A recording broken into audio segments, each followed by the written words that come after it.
Hello दोस्तों, Ruth academy में आपका स्वागत करता हूं। आज मैं ज्योग्राफी से खनिज तथा ऊर्जा संसाधन जो चैप्टर नंबर 7 है एनसीईआरटी टेक्स्ट बुक क्लास 12 का उसका क्वेश्चंस बैंक लेके आया हूं। और ये क्वेश्चन बैंक जो है फुल चैप्टर एनालिसिस के बेस पे है, जिसमें आपको क्वेश्चंस भी मिल जाएंगे और उसके रिलेटेड मैं यहाँ पर कुछ टॉपिक के बारे में डिस्कशन भी करूँगा, जिसमें आपको फ़ायदा क्या होगा। जो आने वाले सीबीएसई बोर्ड हैं उसमें आपको बिल्कुल टेक्स्ट बुक के आधार पर प्रश्न भी मिल जाएंगे और आपको कॉन्सेप्ट भी मिल जाएगा। इसमें और भी एक फीचर्स क्या है कि अगर आप कोई भी कॉम्पिटिटिव एग्ज़ाम्स आगे चल के देते हैं या दे रहे होंगे तो उनमें खनिज तथा ऊर्जा संसाधन से रिलेटेड बहुत सारे प्रश्न पूछे जाते हैं। ये एक पार्ट 1 वीडियो है, पार्ट 2 इसका जल्द ही मैं लाऊंगा। चलिए आगे देखते हैं क्वेश्चंस को। सबसे पहला है खनिज की परिभाषा। तो खनिज की परिभाषा क्या है? तो खनिज किसे कहते हैं? तो जिसमें रासायनिक और भौतिक गुणधर्म हो तथा साथ साथ कार्बनिक या अकार्बनिक उत्पत्ति का एक प्राकृतिक पदार्थ होना चाहिए, जिसे हम खनिज कहते हैं। नेक्स्ट क्वेश्चन है, अब एक टॉपिक के हिसाब से प्रश्न है खनिज संसाधन के प्रकार के आधार पर प्रश्न। तो खनिज संसाधन के जो प्रकार है उसके आधार पर प्रश्न सेट है। यहाँ पर आप देखेंगे प्रश्न नंबर 2, रासायनिक एवं भौतिक गुण धर्म के आधार पर खनिज को कितने श्रेणियों में बांटा गया है? तो रासायनिक और भौतिक गुण धर्म के आधार पर 2 श्रेणियां हैं, जिसका नाम है धात्विक और आधात्विक। तो यहाँ पर हम थोड़ा डिस्कशन करेंगे कि धात्विक और आधात्विक किसे कहते हैं। तो धात्विक का मतलब होता है कि जिसमें कठोरता हो, जो कठोर हो और जिसमें अपनी चमक हो, उसे हम धात्विक कहते हैं। उदाहरण है जैसे तांबा, लोहा, चांदी, सोना, मैग्नीज, ये सब क्या है? धात्विक श्रेणी में आते हैं, क्योंकि ये कठोर भी होते हैं और इनमें अपनी चमक भी होती है। उसी आधार पर आधात्विक हम जानेंगे। आधात्विक अधिक कठोर नहीं होती है और इसमें अपनी चमक जो है नहीं होती है। जैसे हम देख लेंगे लेड, नमक, संगमरमर, सल्फर, माइका, जिसे हम अबरक भी कहते हैं। तो ये सब जो खनिज हैं वो आधात्विक श्रेणी में आते हैं। नेक्स्ट क्वेश्चन है, धात्विक खनिज को कितने वर्गों में बांटा गया है? तो धात्विक खनिज को कितने वर्गों में बांटा गया है? तो 2 वर्गों में बांटा गया है, लौह और अलौह। तो लौह और अलौह जो है वो क्या है? तो लौह और अलौह के बारे में हम जानेंगे कि लौह किसे कहते हैं। तो लौह खनिज जिसमें लोहे की मात्रा हो, जिसमें क्या हो? लोहे की मात्रा हो। जैसे लोहा खुद हो गया, निकल, कोबाल्ट, मैग्नीज, टंगस्टन, ये सब जो है वो लौह खनिज में आते हैं। अलौह मतलब जिसमें लोहा नहीं होता है, जैसे तांबा, लेड, जिंक, सोना, चांदी अलौह है। तो ये धात्विक के अंतर्गत आते हैं। आगे मैं आपको चार्ट भी इसके बारे में बताऊंगा कि धात्विक के अंतर्गत लौह और अलौह आते हैं। अब आधात्विक खनिज को कितने वर्गों में बांटा गया है? तो ये भी 2 वर्गों में बांटा गया है, कार्बनिक और अकार्बनिक। नेक्स्ट चलते हैं। तो यहाँ पर देखिए आपको चार्ट दिया गया है, जिसमें आपको बिल्कुल समझ में आ जाएगा कि किसके अंतर्गत क्या आता है। जैसे खनिज को 2 भागों में बांटते हैं, धात्विक और आधात्विक। फिर धात्विक को 2 वर्गों में, अभी पीछे मैंने बताया था आपको, लौह और अलौह। और आधात्विक को भी 2 वर्गों में बांटते हैं, है ना, ईंधन खनिज और अन्य आधात्विक खनिज। तो ईंधन खनिज में कोयला, पेट्रोलियम, प्राकृतिक गैस आ जाता है। और अन्य आधात्विक में माइका, चूना पत्थर, ग्रेफाइट इत्यादि आते हैं। नेक्स्ट क्वेश्चन है, पृथ्वी में दबे प्राणी एवं पादप जीवों से प्राप्त खनिज को क्या कहते हैं? तो जीवाश्म ईंधन या खनिज ईंधन कहते हैं। तो यहाँ पर पूछा जा सकता है जीवाश्म ईंधन का नाम बताएं, तो कोयला और पेट्रोलियम जो है वो जीवाश्म ईंधन के उदाहरण हैं। नेक्स्ट क्वेश्चन है अभ्रक, चूना पत्थर तथा ग्रेफाइट किस प्रकार का खनिज है? तो अभ्रक चूना पत्थर में आधात्विक में अकार्बनिक है, यानी पहले तो धात्विक अधात्विक हो गया, तो आधात्विक में कार्बनिक और अकार्बनिक में कौन सा है? तो अकार्बनिक में आता है। नेक्स्ट क्वेश्चन है कोयला और पेट्रोलियम किस प्रकार का खनिज है? तो आधात्विक में कार्बनिक टाइप का खनिज है ये। आगे चलते हैं, तो यहाँ पर खनिज के अन्वेषण में संलग्न अधिकरण के आधार पर प्रश्न दिया गया है। ये इम्पोर्टेंट है फुल फॉर्म के हिसाब से, और दूसरा चीज है कि नाम के हिसाब से। जैसे तेल एवं प्राकृतिक गैस आयोग जो है उनमें कौन सी एजेंसीज काम करती है? तो ONGC काम करती है। तो इस तरह से आप फुल फॉर्म भी इसे लर्न कर सकते हैं और इसके नाम भी लर्न कर सकते हैं। कंपनी के नाम भी याद होना चाहिए, कॉपर में, गोल्ड माइंस में, ठीक है। इस तरह से कौन कौन से खनिज में कौन कौन सी कंपनी जो है वो संलग्न है यहाँ पर दिया गया है, आप इसे नोट भी कर सकते हैं। नेक्स्ट चलते हैं, भारत में खनिज के वितरण के आधार पर प्रश्न। भारत में खनिज का वितरण जो है वो 3 भागों में किया गया है, 3 पेटियां हैं। पहला उत्तर पूर्वी पठारी क्षेत्र, दक्षिण पश्चिम पठार क्षेत्र और उत्तर पश्चिम क्षेत्र जो है, और इसके बारे में डिटेल भी पढ़ेंगे। आगे चलते हैं, जैसे उत्तर पूर्वी पठारी क्षेत्र के अंतर्गत जो है कौन कौन से क्षेत्र आते हैं, ये बहुत जानना जरूरी है, क्योंकि उत्तर पूर्वी पठारी क्षेत्र में नाम भी आ सकता है।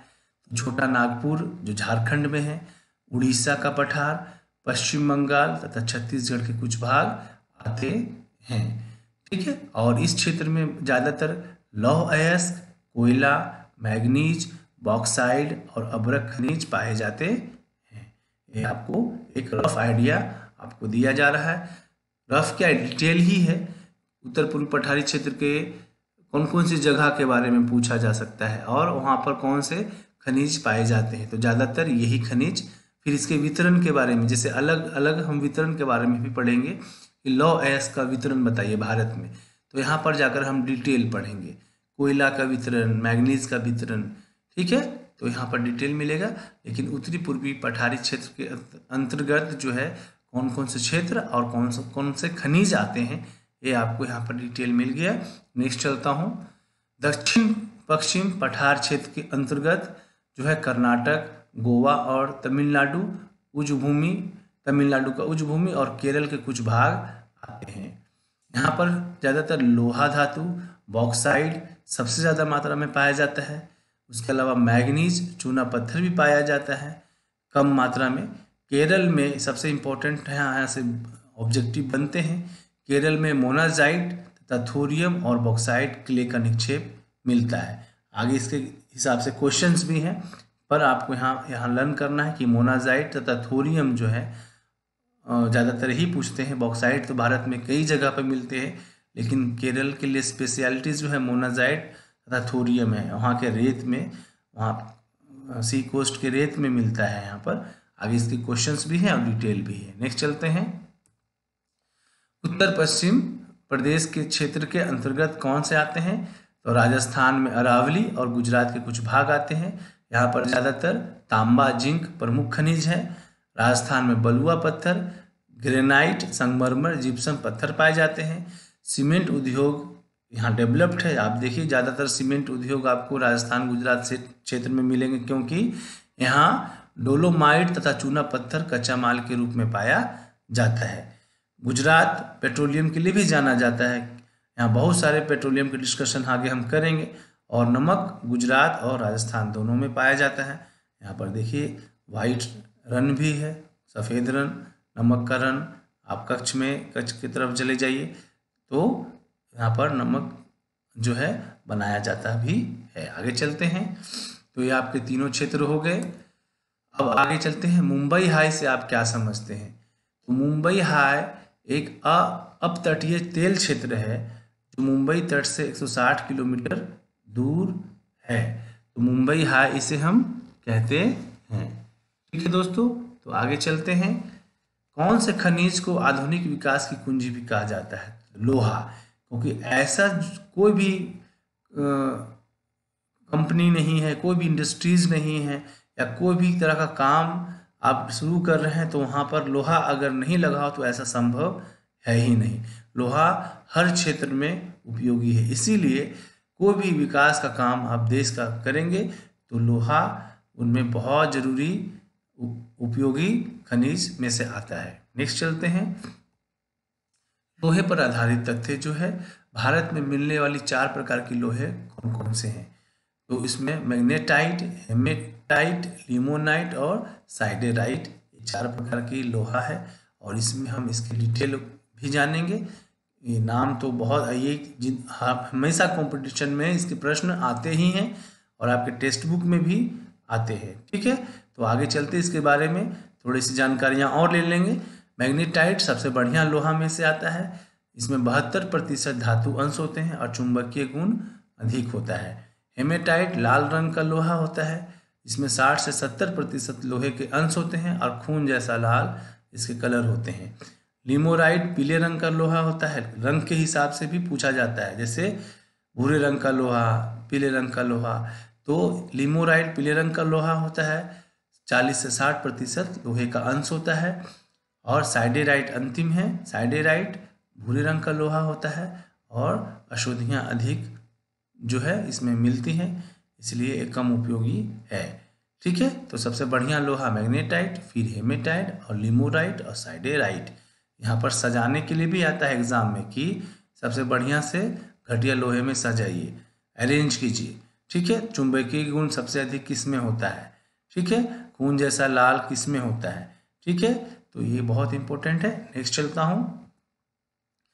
भारत का लोहा क्षेत्र में किसे जाना जाता है? तो सबसे ज़्यादा लोहा क्षेत्र आपको छोटा नागपुर पठार के आसपास है, जैसे झारखंड और उड़ीसा को। लगभग 75% लोहा यहीं से प्राप्त किया जाता है। लौह अयस्क के प्रगलन के लिए कौन से खनिज का उपयोग कच्चे माल के रूप में किया जाता है? तो मैग्नीज का उपयोग किया जाता है। एल्युमिनियम का विनिर्माण में कौन से खनिज का प्रयोग किया जाता है? तो एल्युमिनियम के विनिर्माण में बॉक्साइट का प्रयोग होता है। भारत के सबसे बड़े बॉक्साइट उत्पादक राज्य कौन है? तो उड़ीसा है। तो यहाँ पर दोस्तों लौह के बारे में खत्म हुआ। नेक्स्ट चलते हैं। कुछ महत्वपूर्ण तथ्य खनिज संक्षिप्त विवरण है, एक टेबुलर फॉर्मेट में मैंने दिया है आपको। यहाँ पर खनिज समझाने की कोशिश की है, खनिज और उसके उपयोग और प्रमुख क्षेत्र यहाँ पर बहुत इंपॉर्टेंट है। जैसे लौह अयस्क, इसका उपयोग सभी उद्योग के आधार है। प्रमुख क्षेत्र जो है उड़ीसा है, झारखंड है, छत्तीसगढ़ है, कर्नाटक है, आंध्र प्रदेश है, तमिलनाडु है। उसी तरह से मैग्नीज का इसका उपयोग जो है मिश्र धातु बनाने में सहायक है। लौह धातु के गलन भट्टी में प्रयोग है। इसके प्रमुख क्षेत्र उड़ीसा, कर्नाटक, आंध्र प्रदेश और मध्य प्रदेश है। तो इस तरह से आप देखिए यहाँ खनिज और उसके उपयोग और प्रमुख क्षेत्र हैं। इसके बारे में डिस्कशंस ज़्यादा नहीं, क्योंकि ये बिल्कुल अंडरस्टैंडेबल है। नेक्स्ट चलता हूँ मैं, इसे आप नोट भी कर सकते हैं आगे। अब ऊर्जा संसाधन के बारे में हम चलते हैं। तो ऊर्जा संसाधन को 2 भागों में बांटा गया है दोस्तों, एक परंपरागत और दूसरा अपरंपरागत।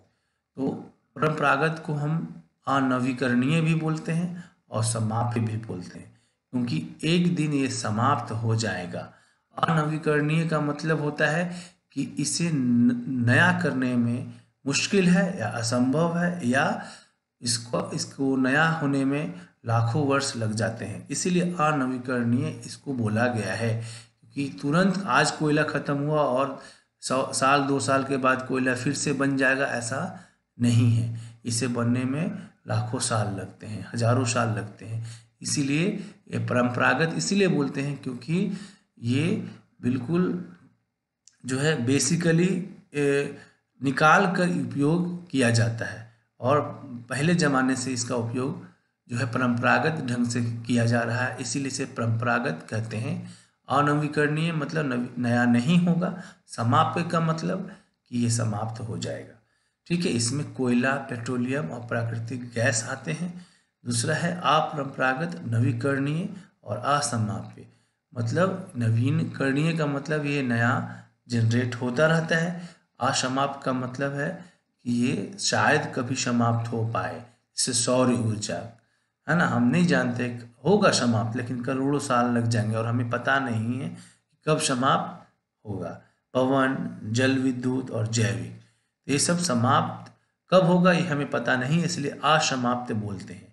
ठीक है, इसकी क्वांटिटी कितनी है हमें मिलने वाली है इसकी जानकारी हमें नहीं है, और लेकिन कोयले या पेट्रोलियम और प्राकृतिक गैस की जानकारी हमारे पास है कि कितने सालों तक इसके भंडार है, तो इसलिए इसको समाप्त कहते हैं। आगे चलते हैं इसके बारे में। टॉपिक है कोयला। कोयला को और किस नाम से जानते हैं, तो काला सोना, इसे हम काला सोना भी कहते हैं। अब कार्बन की मात्रा के अनुसार कोयलों को कितने भागों में बांटा गया है, तो 4 भागों में बांटा गया है। पीट कोयला सबसे घटिया किस्म का होता है।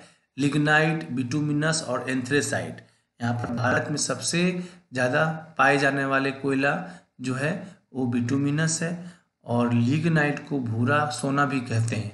ये आपके चैप्टर में भी है, आगे इसके बारे में डिस्कस पढ़ेंगे हम। जैसे पीट कोयला सबसे घटिया किस्म, भूरे रंग का कोयला, 30% से कम कार्बन, कोयले की प्रथम अवस्था, जलन क्षमता कम। अब लिग्नाइट जो है वो 45 से 60% कार्बन की मात्रा होती है। प्रयोग ताप विद्युत, इसका प्रयोग जो है ताप विद्युतीय में आती है और धुआं अधिक निकलता है। नेक्स्ट है बिटुमिनस, 50 से 70% तक कार्बन, कुकिंग कोयला जैसा धातु को गलाने तथा जल यानों में प्रयोग। एंथ्रेसाइट जो है सबसे अधिक उत्तम और सबसे अच्छा कोयला, जिसमें 80 से 95% तक कार्बन होता है, धुएं में बहुत कमी होती है, रंग काला होता है और कठोर कोयला होता है। इस तरह से आपको जानकारी मिल गई। नेक्स्ट चलते हैं, भारत में कोयला प्राप्ति के किन 2 प्रकार क्षेत्रों से की जाती है, तो भारत में जो कोयला प्राप्ति है वो 2 क्षेत्रों से की जाती है। एक को गोंडवाना कोयला क्षेत्र बोलते हैं और दूसरा टर्सरी कोयला क्षेत्र बोलते हैं। इसके बारे में भी डिटेल है। गोंडवाना कोयला क्षेत्र उच्च कोटि का कोयला मिलता है, जहां से 98% कोयला यहाँ से प्राप्त की जाती है। अब ये क्षेत्र कहाँ है, तो गोंडवाना क्षेत्र कोयला क्षेत्र कहाँ है, झारखंड, छत्तीसगढ़, पश्चिम बंगाल मुख्य है। इसके अलावा थोड़ा आंध्र प्रदेश, महाराष्ट्र और उड़ीसा की तरफ भी गोंडवाना कोयला क्षेत्र पाया जाता है। टर्सरी में लगभग 2% कोयला मिलता है और यहाँ पर निम्न कोटि का कोयला पाया जाता है। असम, मेघालय, राजस्थान, तमिलनाडु और जम्मू कश्मीर टर्सरी कोयला क्षेत्र के अंतर्गत आते हैं। नेक्स्ट चलते हैं, पेट्रोलियम। पेट्रोलियम को और किन नामों से जाना जाता है, तो खनिज तेल तथा चट्टान तेल। नेक्स्ट क्वेश्चन है, भारत में सबसे पहला तेल का कुआं कहाँ खोदा गया था, तो असम में नहोर पोंग स्थान पर, और बाद में डिगबोई तेल शोधक कारखाना भी स्थापित यहाँ पर किया गया था। यानी आज़ादी के पहले से जो है वो यहीं से पेट्रोलियम निकाला गया है। भारत में व्यवस्थित ढंग से तेल अन्वेषण और उत्पादन कार्य करने के लिए तेल एवं प्राकृतिक गैस आयोग की स्थापना कब की गई, तो 1956 ईस्वी में व्यवस्थित ढंग से तेल अन्वेषण और उत्पादन कार्य करने के लिए तेल एवं प्राकृतिक गैस आयोग की स्थापना की गई। नेक्स्ट क्वेश्चन है, भारत में पेट्रोलियम के किन्हीं 3 व्यावसायिक उत्पादन क्षेत्रों के नाम बताएं, तो उत्तर पूर्वी क्षेत्र, गुजरात क्षेत्र और मुंबई हाई। तो उत्तर पूर्वी क्षेत्र में आ गया आपका डिगबोई जो अभी हम पढ़े असम में, नहरकटिया और मोरान। गुजरात क्षेत्र में आ गया अंकलेश्वर, कालोल, मेहसाना, नवागांव, कोसांबा और लुनीज। मुंबई में आ गया मुंबई नगर से 160 किलोमीटर दूर। इसकी खोज जो है 1973 ईस्वी में की गई और 1973 में और 1976 में जो है इसकी उत्पादन जो है शुरू कर दिया गया। ठीक है, नाभिकीय ऊर्जा से प्रश्न है, नाभिकीय ऊर्जा के उत्पादन में प्रयुक्त होने वाले महत्वपूर्ण खनिज का नाम बताएं, तो यूरेनियम और थोरियम। यूरेनियम निक्षेप किस प्रकार के शैलों में पाई जाती है, तो धारवाड़ शैल में। ठीक है दोस्तों, आगे थोरियम मुख्यतः कहाँ पाया जाता है, मैंने आपको पहले भी बताया था कि केरल के तटीय क्षेत्र में थोरियम पाया जाता है और इसके नाम भी है और डिटेल भी है कि पुलिन बीच कि बालू में मोनाजाइट और एल्मेनाइट से प्राप्त जो है थोरियम होता है। केरल के तटीय क्षेत्र में पुलिन बीच में बालू में और मोनाजाइट और एल्मेनाइट से प्राप्त होता है। परमाणु ऊर्जा आयोग की स्थापना कब की गई थी? तो 1948 ईस्वी में। ट्राम्बे परमाणु ऊर्जा संस्थान की स्थापना कब हुई? तो 1954 में, और 1967 में इसका नाम बदल दिया गया। इसका नाम रखा गया भाभा परमाणु अनुसंधान केंद्र। आगे नाभिकीय ऊर्जा के ऊपर प्रश्न है, जैसे महाराष्ट्र में तारापुर में यहाँ संयंत्र लगाया गया, राजस्थान में कोटा जिसको रावत भाटा बहुत इंपॉर्टेंट है, महाराष्ट्र में सबसे पहले और सबसे बड़ा है, तमिलनाडु में कलपक्कम, उत्तर प्रदेश में नरोरा, कर्नाटक में कैगा और गुजरात में काकरापाड़ा। ये जो है वो परमाणु ऊर्जा संस्थान है भारत में। आगे चलते हैं सौर ऊर्जा के ऊपर। सूर्य की किरणों को ऊर्जा में परिवर्तित करने में उपयोग होने वाले सेलों के नाम बताएं। तो फोटोवोल्टाइक सेल जो है वो सूर्य की किरणों को ऊर्जा में परिवर्तित करने का काम करती है। सौर ऊर्जा को काम में लाने के लिए किन दो प्रक्रमों को बहुत प्रभावी माना जाता है? तो एक तो सेल हो गया फोटोवोल्टाइक और दूसरा सौर तापीय प्रौद्योगिकी।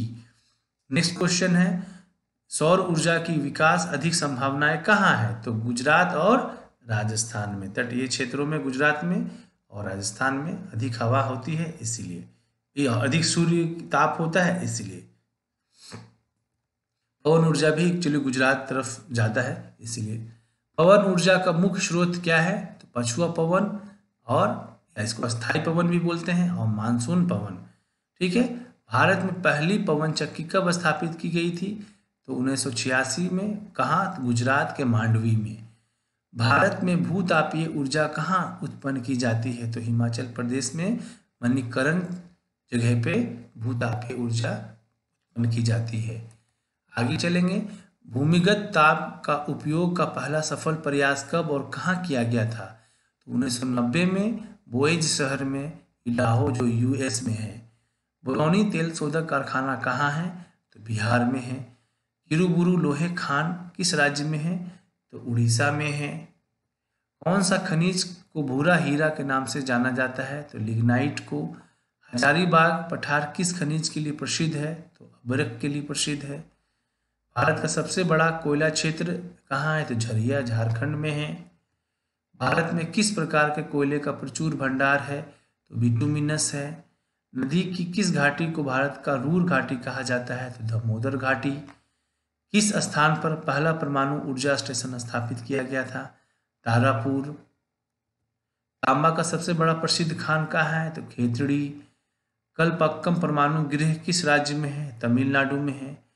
भारत में सबसे बड़ी तेल परिष्करणशाला कहाँ स्थित है? तो गुजरात राज्य में जामनगर में। कंपनी का नाम है रिलायंस पेट्रोलियम लिमिटेड। सर्वप्रथम अपतटीय क्षेत्र में कहाँ तेल खोजा गया था? तो गुजरात के अलिया बेट नामक द्वीप में। दोस्तों यहाँ पर ये वीडियो समाप्त होता है और ये पार्ट 1 है। पार्ट 2 में हम लेके आएंगे खनिज के वितरण के आधार पर प्रश्न, और इसे बिल्कुल आपको टेबुलर फॉर्मेट में देंगे ताकि आपको समझने में और याद करने में कहीं भी कोई भी दिक्कत ना हो। आपके एग्ज़ाम के लिए बहुत इंपॉर्टेंट वीडियो है। बिल्कुल आप देख रहे होंगे कि टेक्स्ट बुक से लिया हुआ वीडियो है। टेक्स्ट बुक्स के आधार पर प्रश्न है और उसके ऊपर डिटेल है। इसमें कुछ नई चीज़ें हैं जो मैंने आपको नॉलेज को बढ़ाने के लिए यहाँ पर डाला है। तो thank you for watching this video. अगर अभी तक आप सब्सक्राइब नहीं किए हैं तो सब्सक्राइब करें ताकि नेक्स्ट वीडियो आपके पास पहुंच सके। लाइक करें, शेयर करें और कमेंट करें। इस पीपीटी का पीडीएफ जो है इसके डिस्क्रिप्शन बॉक्स में मैं डाल दूंगा ताकि वहां से आप डाउनलोड करके वहां पर अपने नोट्स को इम्प्रूव कर सकें और अपनी तैयारी को और मजबूत कर सकें। Thank you very much and best of luck for your exam.